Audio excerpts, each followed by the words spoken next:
All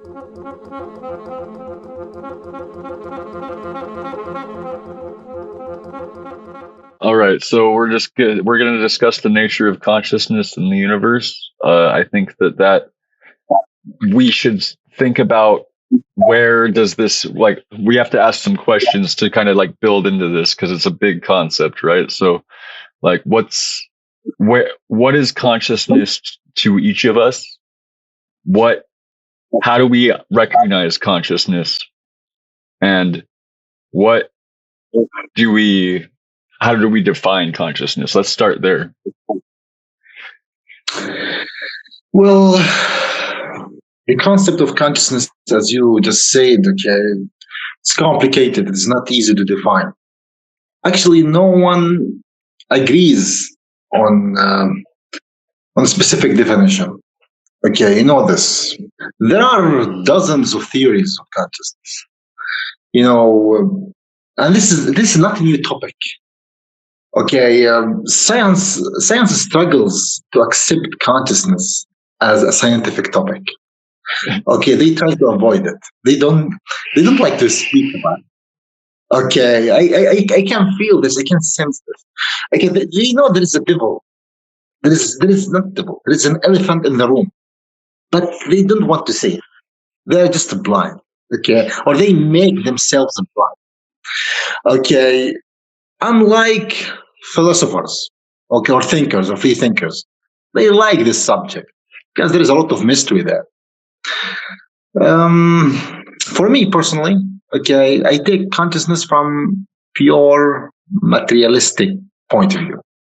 Okay, I know this maybe is not what many people like about the subject. I mean, I know many people don't like this perspective, but for me, I think it is. It's the closest to the truth. I think consciousness has physical base. Okay, and hello, John. What's this beautiful cat? Okay, like I'm just playing around with this. I love it so much.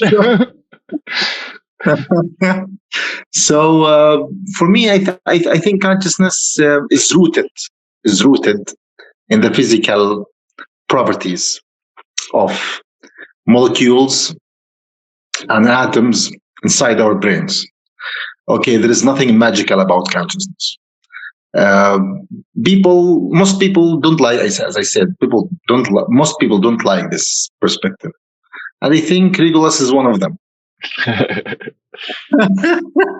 So, what do you think?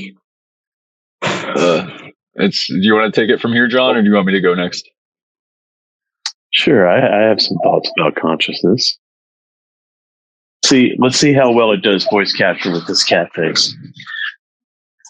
So, for me, I have sort of a unique perspective on this, or maybe it's unique, maybe it's not. I think consciousness is actually the thing from which everything that we can think of comes from. I think that's the thing from which all things spring. The material world comes from consciousness versus creates consciousness, in my opinion. But I have reasons for thinking that. There is a historical basis for this. If you think of the description of the Akashic record, or if you look into Hermeticism, theosophy, things like that, older philosophical studies that once crossed over into religion, they have levels of consciousness that they explain. Several of which, the last, I think, 4 are considered completely immaterial, correct? So if you have immaterial consciousness, that would imply that it exists outside of you and outside of your own head. But that being said, this isn't something that you can prove. It's something that you just have to believe. Well, your turn, Legos. I think that I might be a bridge right now because I believe that it is both. I believe that the universe is unconscious, which is still consciousness. It's just not self-aware, and that humanity is the conscious manifestation of the unconscious universe. Like, so for me, consciousness is literally a manifestation of experience built upon itself to create self-awareness where we're at now in our history. So it's both biological and immaterial in a way.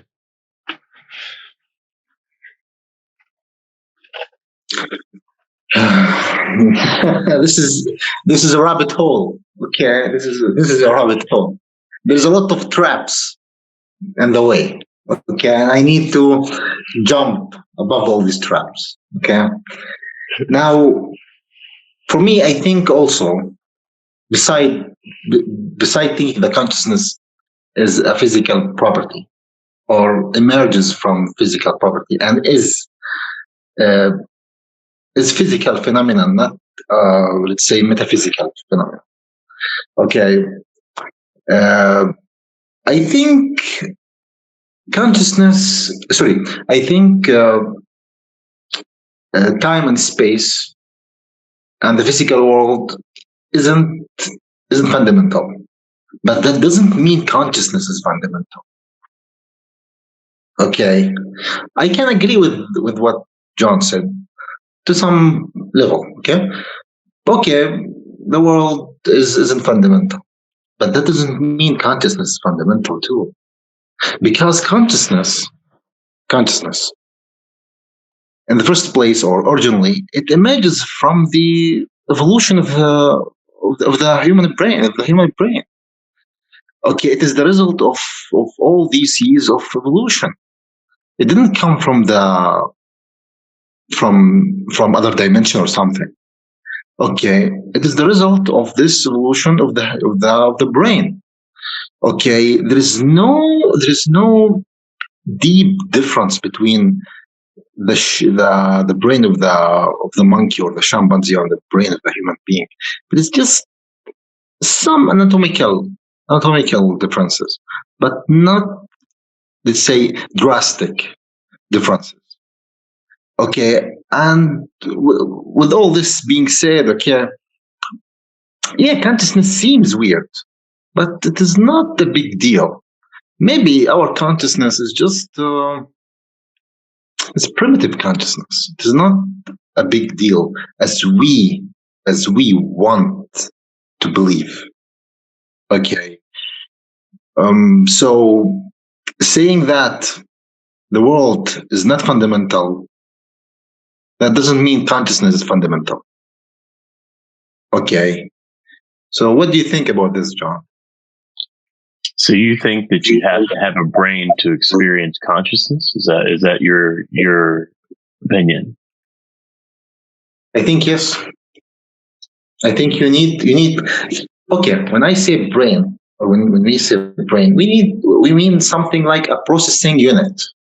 It is a brain, it's a CPU, it's a GPU, doesn't matter. You need a processing unit to hold this phenomenon that is called consciousness or self-awareness. Okay, without and a CPU or a brain or a GPU, these are systems. These are systems, which means that consciousness requires a system.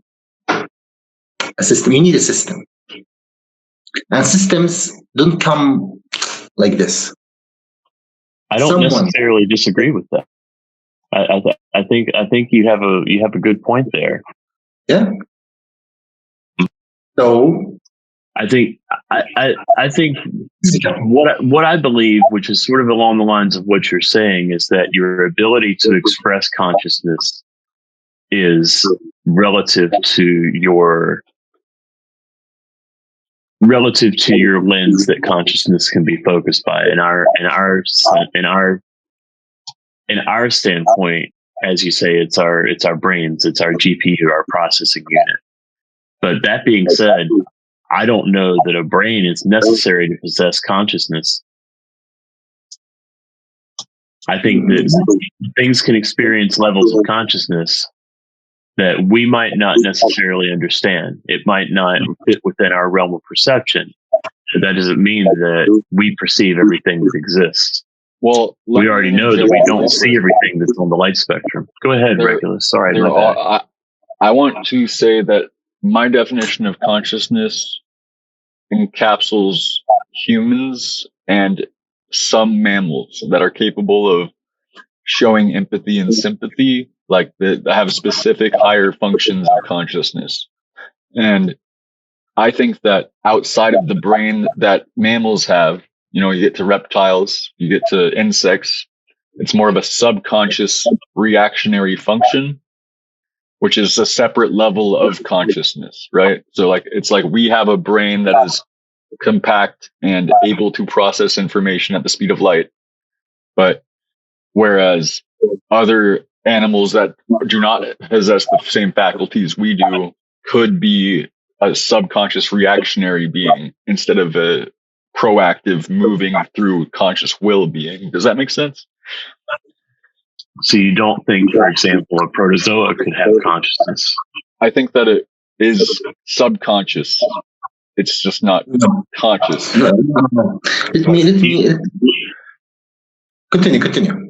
Like subconscious is partially conscious, right? Which means consciousness is what we use to describe life in a sense. So a protozoa would be subconscious in the fact that it responds to environmental triggers, but it doesn't do it of its own accord. It's not choosing to move that way. It smells food and it moves towards it. Okay. Let me elaborate on this point, okay? What is the difference between the brain of the human being and the brain of the protozoa or the bacteria? Okay? The difference lies in complexity, okay? The human brain is far, far, far more complicated or complex or intricate than the protozoa's brain. So there seems there's a correlation between consciousness and the complexity of the processing unit. I mean, in this case, the brain. There is a correlation between these two things, which hints or which might pinpoint to the fact that it's all physics in the end. It's all about complexity and chaos theory, and it's part of physics and mathematics. So that means in somehow we don't know what is consciousness. Okay, it's fine. It's okay to argue about it. But at the end of the day, it has to do with complexity and physics and particles and all these things. So in the heart of consciousness lies complexity and lies the physical laws. And there is nothing metaphysical about consciousness. Okay, and even if Donald Hoffman is right when he said that time and space is fundamental, okay, this might be right. I agree with this. Fine. The physical world is fundamental. True. Okay, fine. But that doesn't mean consciousness is fundamental either. There's something else in the story. Okay. I believe it's about complexity. I believe it's about the complexity of the processing units. The more complex a system is, the more I don't want to say conscious. I try to find another word to describe this thing. Okay, because as I said, more depth of awareness. Collective awareness. Depth of awareness. Adaptive awareness. I don't know. I think we are missing a point. Okay, we are measuring consciousness using our brains. I mean, using our preoccupied or our imagined or our perceived definition of consciousness. Maybe there is other forms of consciousness that we are not aware of. As you said, for example, the protozoa. Okay, protozoa maybe has something. Okay? Maybe it feels something, but you didn't know what's that. You didn't. It's about that Chinese man who once asked himself, what the world looks like from the perspective of a butterfly or an insect. Okay, it's the same idea here. Okay, how I can describe the world in terms of, I mean, from the perspective of a Barzoa. It's a very hard thing. We don't know. Not just Barzoa. How I can describe the world from the perspective of a cat, like this cat. Okay. How I can describe the world from the perspective of this cat, okay, or a dog, or a spider, or a bat. The bat. You see, the bat. The bat doesn't see the world as we see it. See it in the term of sound vibrations. Yeah. What such a world would be? It's completely different. Does it have a consciousness like ours? No. But it forms inside any beings, maybe inside the head or the brain or the processing or the processing process of any being. There is a world model. It's not consciousness, a world model. Okay, and this is the world from the perspective of this processing unit. Our processing unit is a little bit more complicated. So we are calling it now consciousness. Maybe there is something at the higher level. Could I that is more say something really developed. You kept Go saying ahead. there was nothing metaphysical about consciousness, but consciousness itself is metaphysical. Because literally it's a concept that we're discussing that's inside of our heads that we're like, you get what I'm saying? The only metaphysical thing about consciousness is consciousness itself, my dude.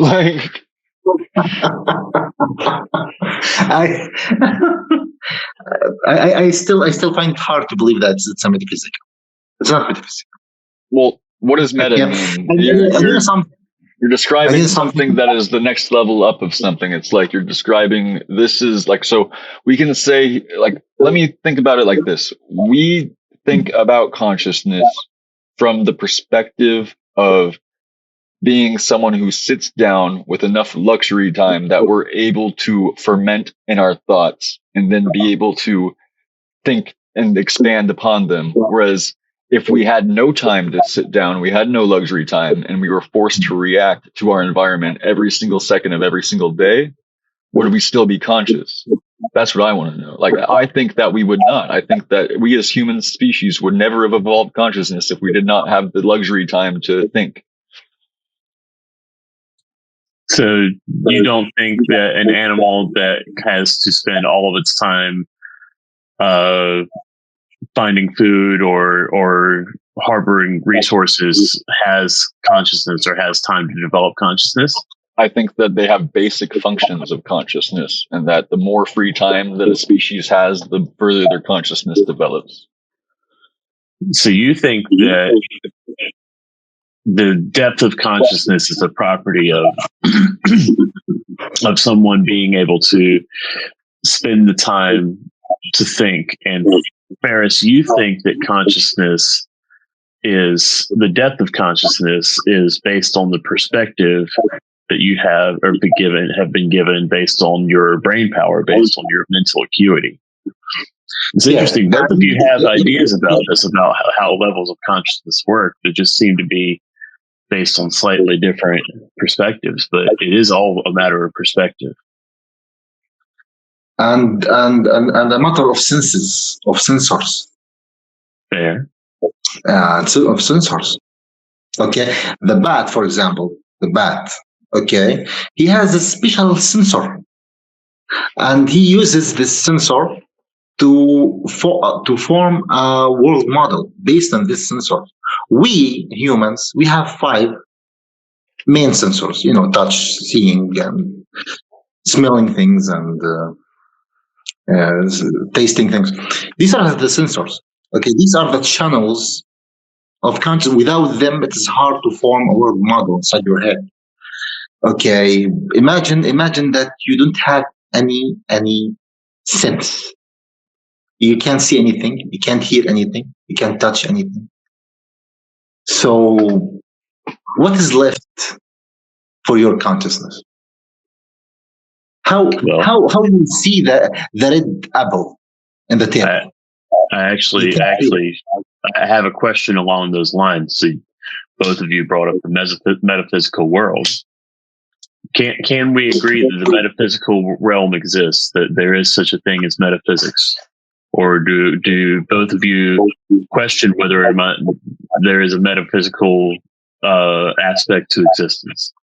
Well, let me answer first, Ferris. For me personally, I view the metaphysical as the universe in motion. When I honestly believe that science will back me up on this eventually, if it doesn't yet, that we perceive reality and our imaging system in our brain allows us to see it as still motion. But in reality, everything is in constant motion and moving so fast that it is in the shape of a wave.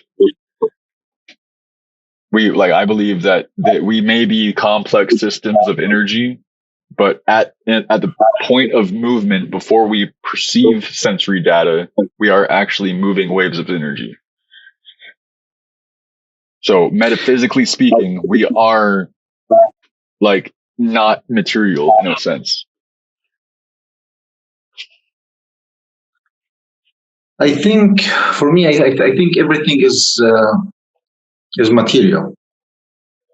Okay, everything is material, based in your sensors. Based in your sensors. Okay, your senses play the major role here. Okay, the world is materialistic based in your sensors. Yes, but the senses are only receive the past. The sense data that we receive is only ever in the past. It's not. It takes time for our body to process information before we can consciously understand it's there. Like, okay. When you say wave, when you say energy, all these terms describe something physical. The wave is a physical property. Okay, energy is a measurement of something physical. Okay, energy and matter, they have, there is a correlation between them, between these concepts. Yeah. Okay, so when you say energy, that's physical thing. there is physics of energy. Okay, you can buy books about physics of energy, very thick books about the subject. Okay, the wave function. Also, there is entire books about the physics. I think the difference that we're getting at is electromagnetism and the ability to work with these kinds of forces is what we would consider meta compared to the legitimate physical world that you can touch and taste and see. Because it is another level. When you say something metaphysical, that means something behind the physical realm. Well, electromagnetism is something that's behind the physical, in a sense. Like, we can't perceive it with our body. We have to use tools to measure it. No. Electromagnetism is a force from 4 forces in nature. There's not a 3. Okay, so this is just one force. Okay, and there is, the famous Maxwell equations about electromagnetism. Okay, so these are physical properties, physical forces. Okay, that you can find nearly everywhere.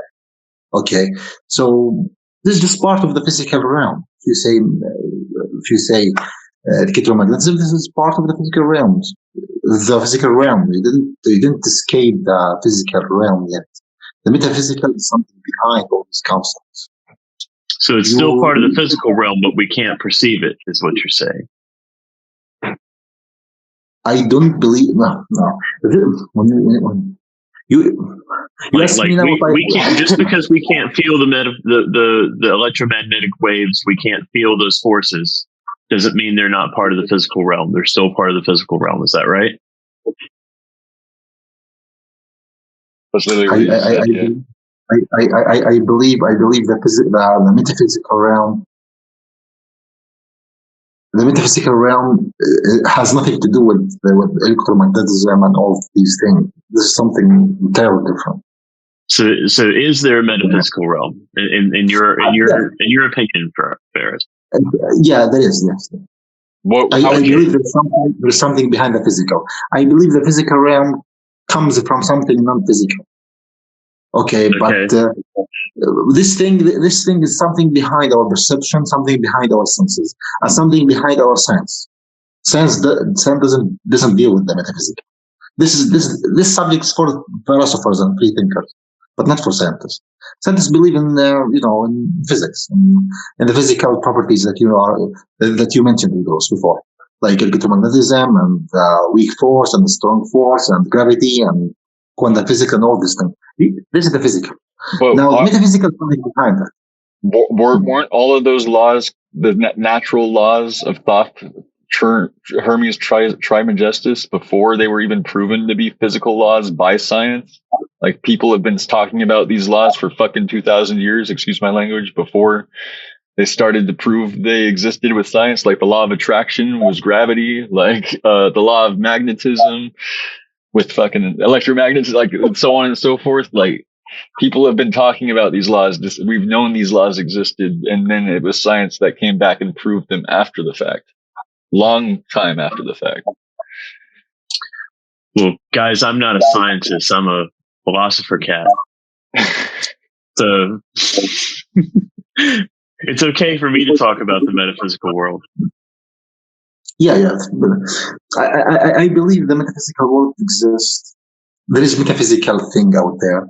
Okay, I don't think the existence is just physical. I believe there's something non-physical out there. Something I agree out there. with you. Yeah, but it has nothing to do with consciousness either, because I told you consciousness is based on systems, and systems are physical property. If you want consciousness, you need to create system first.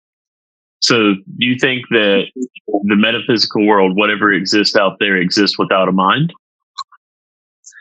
Yes.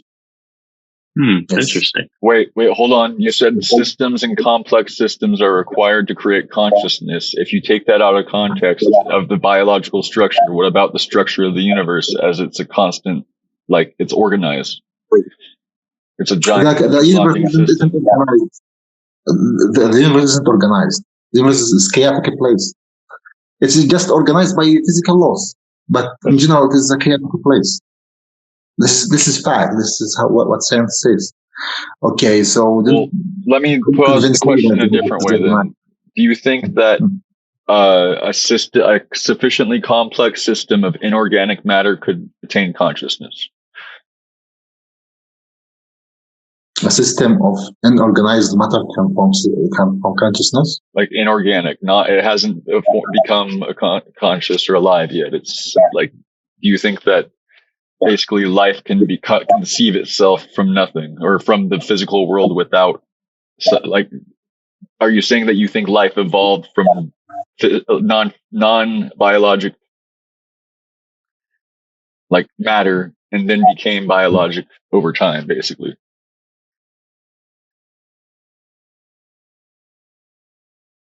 I think there are many forces in the story here. Okay, you should take into account the matter of time. Okay, now in the universe, we know the story. The universe started before around 13 billion years. Okay, now I told you last time. Okay, you should consider that during this time, life has emerged more than one time. Okay, we're not the first life forms here. Maybe there are other forms of consciousness in other spots or other zones in the observable universe out there. Okay, so you should also consider that maybe some civilizations are more smarter than us, and they have arrived to a point in which they become God-like entities. I mean, they become super intelligent. Okay, to the point that they become the universe. I mean, they merge themselves. Okay, and they why I say this? Because if you look at it, okay, the universe and the galaxies, these are also they can form. In other words, if you want to form a very a very, very complex system, and a very robust system. Okay, for consciousness, you can use the galaxies and these structures.